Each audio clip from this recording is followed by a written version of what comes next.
अध्यात्म विज्ञान कोई धर्म या संप्रदाय नहीं है, ये स्पिरिचुअल साइंस है जो कुदरत के कानून पर आधारित है। ये विज्ञान पूरे ब्रह्मांड के सभी रहस्यों को उजागर करता है और जीवन के सभी पहलुओं को समझने के लिए एक नई दृष्टि देता है।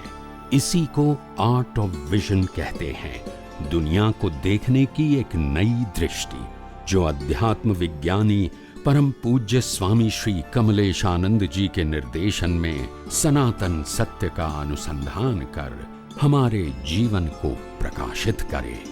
जय सच्चिदानंद। When you realize and follow the spiritual side individually, you can do in any situation. But when you transfer the realization or experience to the other people, you require the character outside. Otherwise, people they cannot believe you. જ્યારે બહારની વાત આવે તો character જોઈએ, અંદરની વાતમાં જરૂર નથી, કારણ કે કેરેક્ટર તો આનો પ્રશ્ન છે, પણ દુનિયા તો પહેલા આને જોશે ને. એટલે આપણા માટે કીધું કે simple living and high thinking. એનું લિવિંગ સિમ્પલ છે તો એ થિંકિંગ હાઈ કરે. એનું લિવિંગ જ ભારે ખમ હોય કે મારે 50 મંદિર બાંધવા છે તો આખી નહીં 4 પેઢીઓ પતી જાય એમાં મંદિરો બાંધવામાં. પછી આત્મા માટે ક્યારે વિચારે? આજે આ પ્રોજેક્ટ 25 કરોડ નો માણ પતે તો બીજા 25 કરોડ પ્રોજેક્ટ આવે તો પૈસા બે કરવાના ને. તમે શું કરો? પણ તમારા દર્શનમાં એવો કોઈ દિવસ ઝલક આવી છે કે તમારે ગયા પછી તમારા અમે બધા જેવા 1000-2000 માણસો જે તૈયાર થાય છે સાયન્ટિસ્ટ, એ કદાચ તમારા મંદિર બાંધી સાયન્ટિસ્ટ થાય તો બાંધે તો હું શું કરવાનું? તો ગયા પછી હું શું કરવાનું? રામના મંદિરો રામકૃષ્ણ મહાવીરના બાંધે તો કોઈ શું કરે? એ તો રામકૃષ્ણ મહાવીરના મંદિર ગયા પછી બાંધે કોઈ શું કરે? એ તો કઈ પ્રશ્ન નથી ને, એ તો લોકોની વાત છે. એટલું જ કે હવે પેલું આ રેકોર્ડિંગ છે એટલે તમારા તરફથી તો છે જ કે નથી મુક્તિના માર્ગનો વિષય નથી. 100%. અમે બધી બાબતમાં કીધું, મંદિરની બાબતમાં કીધું. દાદા ભગવાને પણ કહેલું છે કે અમે મંદિર અને સંસ્થા ના બાંધીએ કે છે, એ અમને કહેલું છે, અનેક વખત કહેલું છે. પણ કે છે અમને કુદરત સંકેત આવ્યો સિમંદર સ્વામીનો, એટલે એક મંદિર બાંધીશું. મંદિર એટલે ડેરું કહેતા હતા, ડેરું એમની ભાષામાં. પણ એમના અને પાછું એમને કહ્યું પણ ખરું, અનેક વખત કહ્યું, રેકોર્ડિંગમાં છે કે આ મંદિર બાંધ્યા પછી વહીવટ વાણિયાઓને સોંપી દેજો. આપણે વહીવટમાં પડવાનું નથી, આ વહીવટ એ કસાયોના કારખાના છે, આપણે તો મોક્ષે જવાનું છે. આ એક્ઝામ્પલ રૂપે દુનિયાને આપી દીધું મંદિર, બરાબર છે. દુનિયાના લોકોને જે બનાવવું એ બનાવે, એ આપણો વિષય ના બનાવશો. પણ લોકોએ વિષય બનાવી દીધો, આનો પ્રશ્ન છે. હવે સમજાય? એટલે પ્રશ્ન મંદિર ખોટા છે, સંસ્થા ખોટી છે કે ધાર્મિક વાતો ખોટી છે એવો પ્રશ્ન નથી. પ્રશ્ન એ છે કે તમારે સારો સંસાર જોઈએ છે તો આ બધું જરૂરી છે, તમારે મોક્ષ જોઈએ છે તો આ જરૂરી નથી. બધી કઈ વાત ખોટાનો ક્યાં પ્રશ્ન આવ્યો? દરેક લેવલ માટે તમારે ક્યાં જાવ છે પણ તમે એમ કહો કે આર્ટ્સ કોમર્સ સાયન્સ ત્રણે હરખા છે, એવું તો નહીં કહેવાય ને. ત્રણે માંથી એક ખોટા નથી પણ સરખા પણ નથી. સમજાયું કે ના સમજાય? પણ તમે બધું હરખું કહો તો સામાજિક ધર્મ સામાજિક વાતો તો કે જે મુક્તિના માર્ગ માટે છે, ધાર્મિક હતો તોય કે મુક્તિના માર્ગ માટે છે, તો પછી આધ્યાત્મ કઈ રીતે સમજાશે? ભેળસેળ કરી નાખ્યું. માટે આપણે કીધું કે આધ્યાત્મ માર્ગમાં ફોર્મેટ ના હોય. ફોર્મેટ એટલે એક ભગવાનનું ટાઇટલ, એક ગુરુનું ટાઇટલ, એક મંદિરનું ટાઇટલ, એક મંત્રનું ટાઇટલ, પુસ્તકનું ટાઇટલ, શાસ્ત્રનું ટાઇટલ, સંસ્થાનું ટાઇટલ, રિચ્યુઅલ્સનું ટાઇટલ, વર્તમાન ગુરુ શિષ્ય અને વરઘોડા. આ 9 વસ્તુ આધ્યાત્મમાં ના હોય, ધર્મમાં હોય. આને આપણે ફોર્મેટ કહીએ છીએ. આ તો બધા ધર્મોમાં છે. માટે ફોર્મેટ ને સાયન્સ સાથે કોઈ લેવા દેવા નથી, પણ ફોર્મેટ ને શેની સાથે લેવા દે છે? પાપ પુણ્ય ને પ્રાયશ્ચિત. આવું ક્લિયર કરી નાખ્યું. એટલે ધર્મનું પેકેજ કહી દીધું આપણે. ધર્મ એટલે આ પેકેજ છે એનું. ફોર્મેટ અને પાપ પુણ્ય પ્રાયશ્ચિત. બધા આટલી વાતો કરે એ બધા ધાર્મિક છે. શું કરવાથી પુણ્ય થાય, શું કરવાથી પાપ થાય, શું કરવાથી પ્રાયશ્ચિત થાય, અને ફોર્મેટ ને ફોલો કરવું, અને નામ ધર્મ. દુનિયાનો કોઈ પણ ધર્મ કેમ ના હોય, સેમ પ્રિન્સિપલ છે. ટાઇટલ ભલે જુદા હોય પણ કોલમ તો એક જ છે. સમજાય છે? અને આધ્યાત્મમાં ફોર્મેટ ના હોય, અને પાપ પુણ્ય પ્રાયશ્ચિત ના હોય. કેમ ના હોય?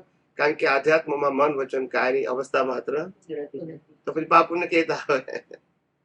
તમે જુઓ, બંને બંને ઇક્વલ હોઈ શકે જ નહીં. તો પાપ પુણ્ય પ્રાયશ્ચિત ની વાત કરો તો પછી આધ્યાત્મ નહીં આવે, ના આધ્યાત્મ ની વાત કરો તો પાપ પુણ્ય પ્રાયશ્ચિત નહીં આવે, અને ફોર્મેટ નહીં આવે. પણ કાયમ તમે કુદરતી રચના જોજો કરો દરેક સંજોગોમાં, પણ સાથે આત્મા રાખવું જ પડે ખ્યાલમાં. નહીં, કુદરતી રચના, હું શુદ્ધાત્મા છે ના નહીં, રહે તો કુદરતી રચના જોવું ઇટ સેલ્ફ પ્રૂવ કરે છે કે આ એમ પ્યોર સોલ. કોણ હા, જોવે? તોય ના રહે એવું એમ, એ તમને રહેવું જ જોઈએ કે પણ કુદરતી રચના જે આપણે કીધું કે આ દુનિયા મને કુદરતી રચના દેખાય, કયા આધારે કીધું? હું આત્મા જ્ઞાન તો આત્માનો ગુણ છે, એ તો તમે- જડનો ગુણ તો છે નહીં. ના, કુદરતી રચના જોવું એ પુરુષાર્થની જે શક્તિ છે હા. એ પણ આત્માને કારણે છે. તમે જડ તો જોઈ ના શકે. મિકેનિકલ થઈ જાય બધું. કુદરતી રચના મૂકી દીધું. પણ એટલે એટલા માટે કીધું કે કુદરતી રચના મિકેનિકલ ના થાય માટે જેટલી વખત કુદરતી રચના જુઓ ત્યારે તમને ખબર પડવી જોઈએ કે કુદરત અને કુદરતી કાનૂન ઇનબિલ્ટ છે. So it is a process. Mechanical વ્યવસ્થિત છે એવું નહીં બોલવાનું. એટલે કહેવાનો મતલબ કે જેમ જેમ તમને આ વાત બ્રોડ વિઝન થી સમજાશે એમ તમને ખબર પડશે કે સ્વામીજી કેમ આવું બોલ્યા. They are not opposing any religion, but they try to present the universal truth science. When you are talking about the universal, it is not an individual. When you talk about the individual, it is not a universal. બે વસ્તુ ભેગી ના હોય. When you talk about the individual, તો universe કહેતો હોય. When you talk about the universe, તો individual કહેતો હોય. It is for all. Law of nature is for all. પણ તમે એમ કહો કે રામની ભક્તિ કરવી જોઈએ, કૃષ્ણની ભક્તિ કરવી જોઈએ, મહાવીરની ભક્તિ કરવી જોઈએ, તો એ તો ઇન્ડિવિડ્યુઅલ છે ને. તમે ગમે તેની કરો, ગમે તેની ના કરો, doesn't matter, but it is not a universal. अब शिव जी भगवान विषय आप बोले कि शिव जी कैसे आया, वो जो राम भगवान का पता चला, महावीर भगवान की हमें समझ में आई, कृष्ण भगवान की समझ में आया, लेकिन शिव जी भगवान के शिव पुराण में तो कुछ लिखा है पर समझ में नहीं आया. मुझे बहुत ज्यादा ज्ञान भी नहीं है शिव जी पर शिवा की. वो शिव प्रकट का- कैसे हुआ और क्यों हम भजते हैं शिव जी को? शिव को शास्त्रों में निराकारी बताया. भले दुनिया के लोग आकार की स्थापना करते हैं पर वो निराकारी है. शिव निराकारी भी है और शिव सनातन भी है. शिव का जन्म जीवन मृत्यु भी नहीं है. शंकर भगवान का जन्म मृत्यु नहीं.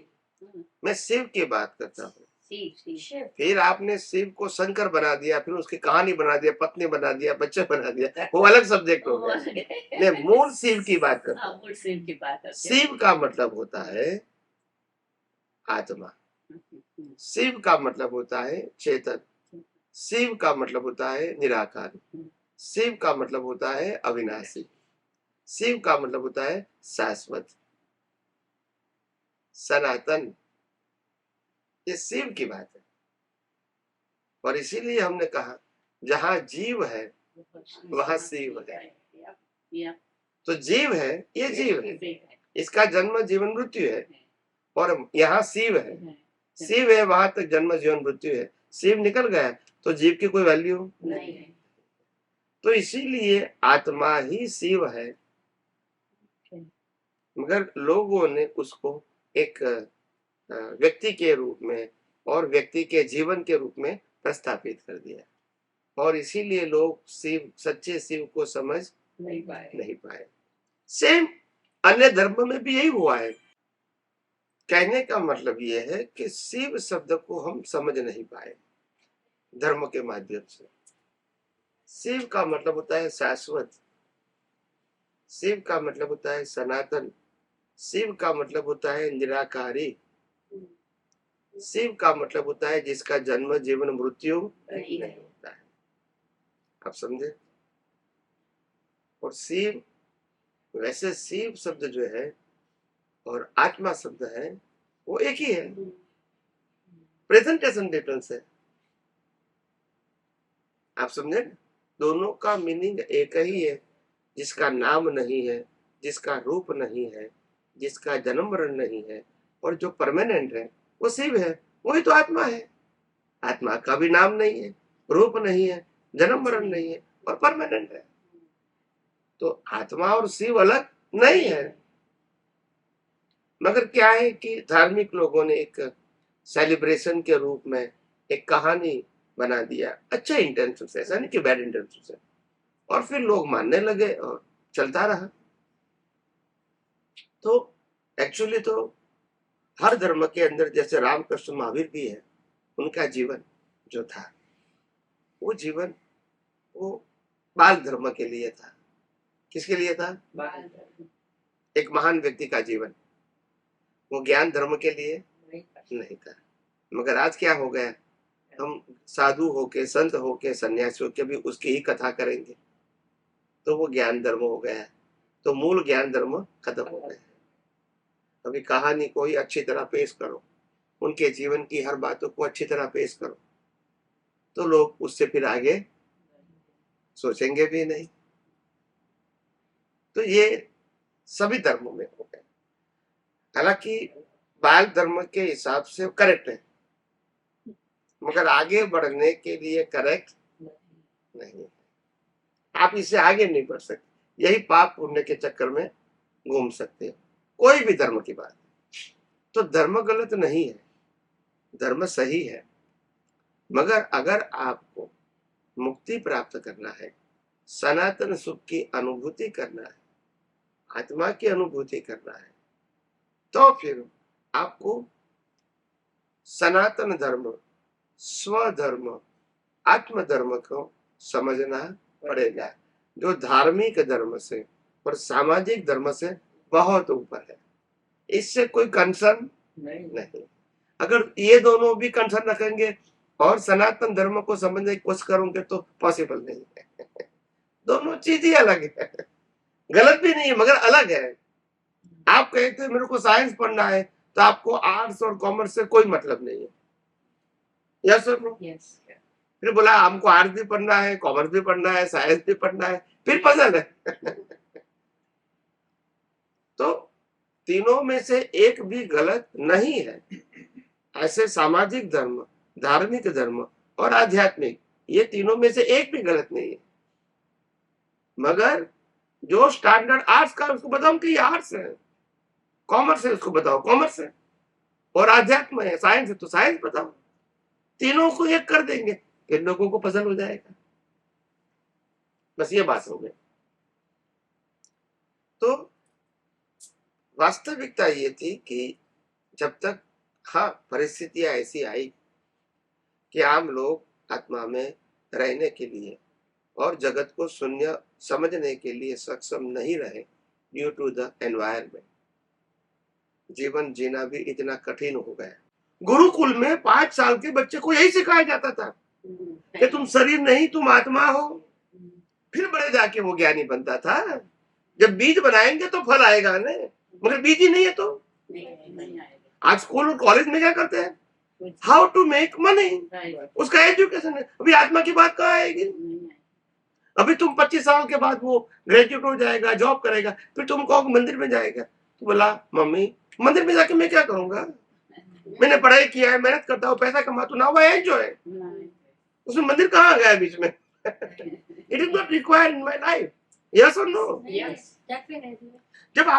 जब पिलर में ही नहीं डाला तो आगे कैसे आएगा? तो ये संस्कार गुरुकुल में बचपन से मिलते कि हम इंसान है और हम महा इंसान बनना चाहते हैं, अच्छे संस्कृति संस्कार वाले बनना चाहते हैं, और मानवता हमारा बाह्य धर्म है और आध्यात्म हमारा आंतरिक धर्म है। बाह्य धर्म ह्यूमैनिटी, इसीलिए विश्व के हर देशों को आज भी हम हेल्प करते हैं। हमने कभी युद्ध का रास्ता नहीं अपनाया, इसीलिए हजारों साल का इतिहास देखो, भारत ने कभी कोई कंट्री के ऊपर आक्रमण नहीं किया। That is our culture. हमने किसी को ये नहीं कहा है कि हमारे अलावा दुनिया में सभी धर्म गलत है, ऐसा हमने कभी नहीं कहा। हमने कभी किसी को काफिर नहीं कहा, सबके धर्म को सम्मान किया। हमने दुनिया के लोगों को ही वसुधैव कुटुंबकम कहा कि दुनिया ही हमारा कुटुंब है। हम ये नहीं कहा कि ये जात का है तो हमारे से क्या मतलब। हमने सभी लोगों के सुख की कामना किया। आप समझे? सर्वे संतु निरामया सर्वे संतु सुखिनः भवन्तु। सभी जो स्वस्थ रहे और निरोगी रहे, ये हमने कामना किया। क्रिश्चियन मुसलमान में नहीं है, सर्व के लिए, हमारे कास्ट के लिए ही है बस। और जियो और जीनो दोनों का सिद्धांत हमने दिया कि इंसान के रूप में हमको भी जीने का अधिकार है और प्रत्येक जीवों को भी जीने का अधिकार है। हम कोई जीव को कैसे मार सकते हैं? तो ये सब हमारी संस्कृति ने बताया है। उनकी संस्कृति नहीं तो फिर क्या करोगे? मगर ये संस्कृति नष्ट करने के लिए बचपन से जो शिक्षा देनी थी वो बंद कर दिया।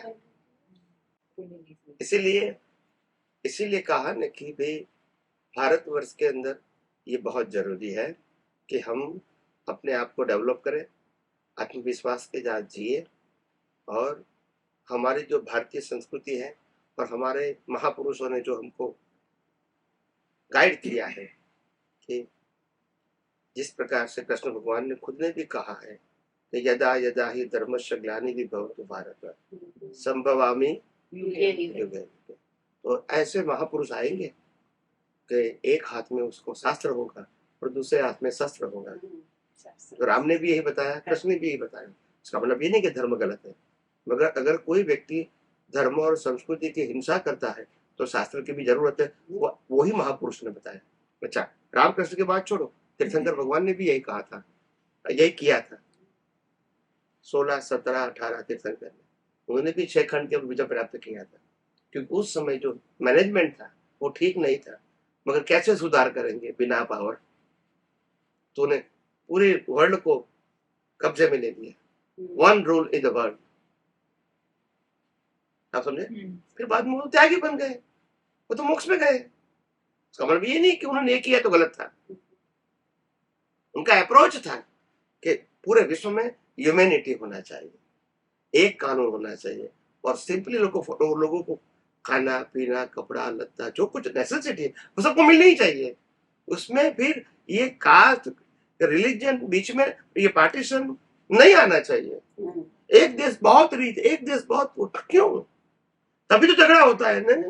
डिस्क्रिमिनेशन, इक्वालिटी, क्या किया? इक्वालिटी। सबको एज अ ह्यूमन जो नेसेसिटी है पूरे विश्व को मिलनी चाहिए। फिर कंपटीशन करने की जरूरत ही नहीं है। और फिर आपको किसी को भी भगवान मानना है तो मान सकते हैं, कौन मना करता है?